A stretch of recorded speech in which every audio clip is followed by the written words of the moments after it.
Sila ay marahas na sumalakay at lumabag sa karapatang pagtao ng mga naririto. Sa loob ng 16 na araw, iligal nilang kinugko ang compound ng KOJC.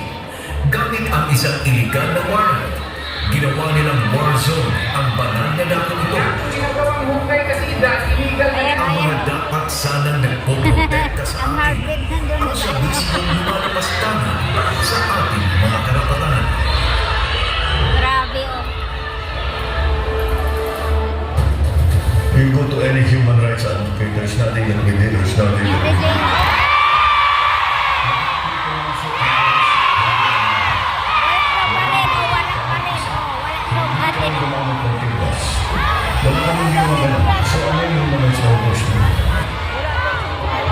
Hindi lang isang beses ginawa ito ng gobyerno ng Pilipinas, kundi pa ulit-ulit. Walang pakundangang niyuyurakan at hinahamak ang batas na naghihiwalay sa simbahan at estado para lamang pilitin si Pastor Apollo C. Quiboloy na yumuko sa kanila. Kaya yan ay pag-isipan.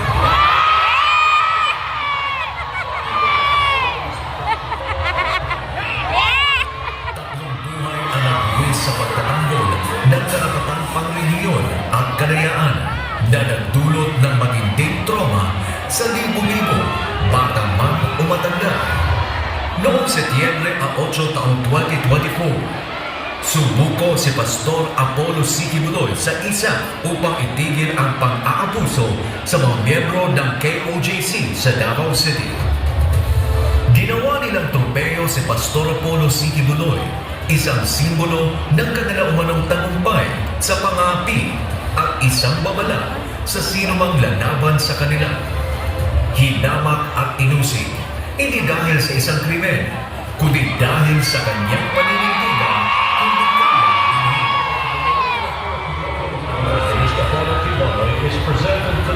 Paulit-ulit na mga paratang ng kasinungalingan, gawa-gawang akusasyon, isang copy-paste na serye ng kaso dito sa Pilipinas at sa ibang bansa.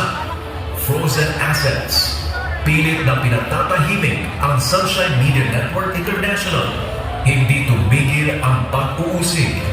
Dahil nilalabanan ni Pastor Apollo C. Quiboloy ang CPP, NPA, NDF, iligal na droga at korupsyon. Sa dami-dami ng inape, bakit ang taga-KOJC? Alam niyo kung bakit? Kasi hindi kayo Si Mas bibigay sa Dada. pera. Ang pastor ninyo, hindi bumigay sa pera nung binibili ang SNL.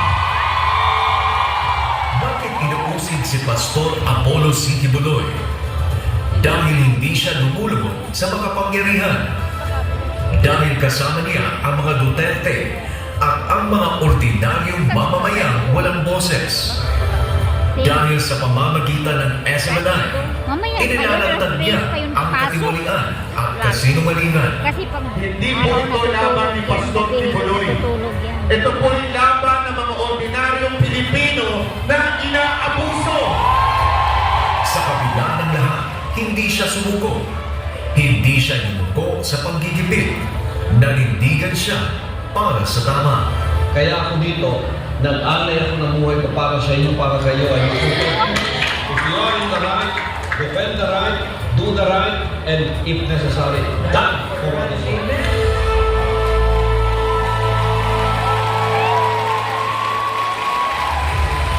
Ito ang mukha ng kawalang katarungan. naging sagisag ng pampulitikang pag-uusig sa Pilipinas. Alam niyo kung saan doon nababagay yung Tibuloy na Tulad ng mga naapi noon, gayon siya ang larawan ng paglaban. At ang mga pinagtatangkaang patahimikin ay kasama niya sa paninindigan. Ganito ang Pilipinas ngayon. Binulot ng kasakiman. Unti-unting sinisira. Wala Ngunit na. hindi pa tapos ang laban. Ganito ang magiging Pilipinas sa ilalim ng pamumuno ni Pastor Apollo Sigibuloy. Isang bayang muling babangon. Malaya sa korupsyon. Ganda na nga Malinis. Makatarungan. Isang bansa na mula sa bayan, pinagmamahalaan ng bayan at para sa bayan. Itong KOJC, ito isang napaka-konkretong halimbawa. Yung tinatawag na egalitarian society kung saan mga mamamayan ay hindi nagkakaroon ng experience ng corruption, ng kahirapan. Pastor Apollo Sigibuloy para sa Senado. Boses ng mga inaapi. Tagapagtanggol ng kalayaan. Kalayaang malaya sa katiwalian.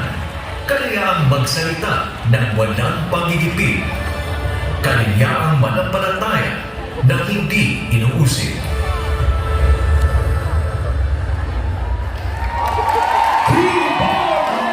Sa Senado, Tibuloy. Sa Tibuloy. Sa Senado, Tibuloy. Sa Senado.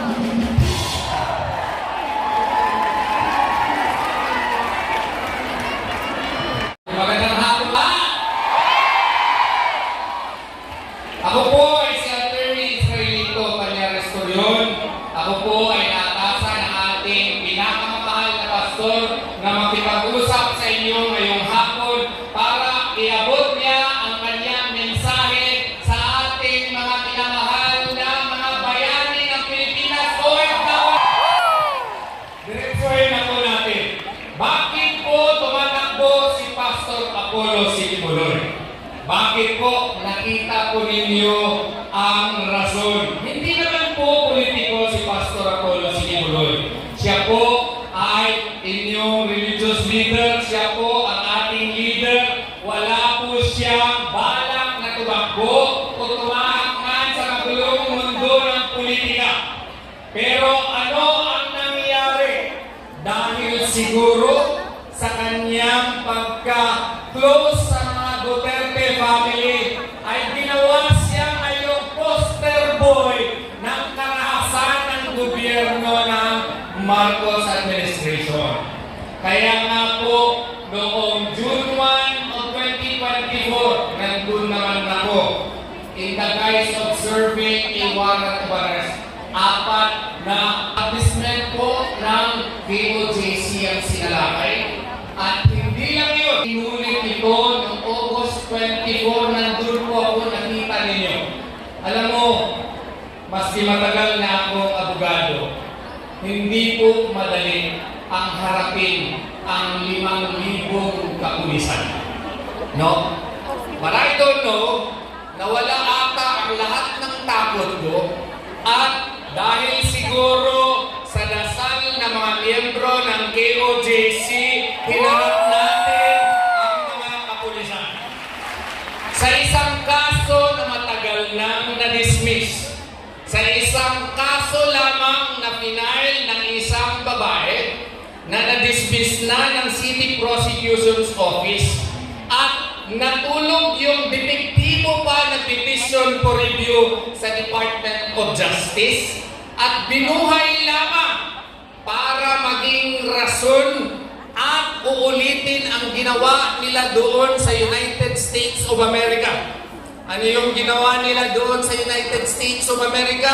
During the Biden administration, ginawa po ng administrasyon na iyon na tugisin ang lahat ng mga religious organizations at ginawa po poster boy again ang #1 fastest growing religious organization in the world, which is KOJC.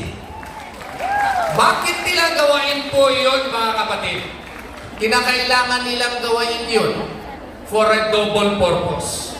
Kasi nga, binuhay nila yung kaso at meron na sila ngayong rason na para tayo ay takutin na isaayos ang ating mga karapatang pantao. Kaya nga po, si Pastor Apollo C. Quiboloy ay nagdesisyon dahil hindi siya sanay sa politika, pero lulusubin niya ang politika para magiging boses ng mga ordinaryong mamamayang Pilipino. Gusto niyang depensahan ang religious freedom, gusto niyang maging boses ng mga taong walang kalaban-laban, at gusto niya na siya ang iyong boses doon sa Senado. Bakit naman kaya niyang gawain yun? Kung tayo ay pipili, tatanungin ko kayo, kung bibili kayo ng sasakyan, gusto niyo ba na brand new? O gusto niyo na matagal na ninyong ginagamit pero sirang-sira pa rin ang sasakyan? Anong pipiliin niyo? Brand new? Radio! O si Pastor Apollo C. Quiboloy, brand new. Pipiliin natin siya, di ba? Kaya nga po, ngayong hapon na ito, gusto niyang ipaabot sa inyo na kung pipiliin ninyo siya, meron na siyang Exhibit A. Kung pipili tayo ng kandidato, di ba dapat tingnan natin kung ano na ba ang nagawa ng tao na ito? Tingnan nyo ang KOJC. Yan po ang isang organisasyon na zero corruption. Di ba tama na po? Hindi niya ito magagawa kung may bahid siya na korupsyon. Kaya nga, doon po sa Senado, gusto ni Pastor Apollo C. Quiboloy to be your main warrior against corruption in the government. Eh may nagtanong sa akin, attorney, ano nga bang gawin niya? Siya ay ministro, siya ay leader ng organisasyon. Ang isasabi ko na naman, mas marami kong magagawa si Pastor Apollo C. Quiboloy kesa doon sa mga pabalik-balik lamang sa Senado. Ano nga naman paano niya magawang ihinto or at least i-lessen itong korupsyon na ito? Ang una, he will propose to amend the Ombudsman Law. Gusto niya na mayroon na itong magiging karapatan na magtayo ng Truth Commission, which will be empowered to hire proper and competent investigators para tugisin po itong mga kurakot na gobyernong mga empleyado sana natin. Through the Truth Commission, he will be empowering these people to really conduct honest-to-goodness investigations insofar as government officers who are holding the levers of powers in the government. Ano ba? Gusto rin niya, hand-in-hand with this, na dapat merong batas na protektahan ang mga whistleblowers kagaya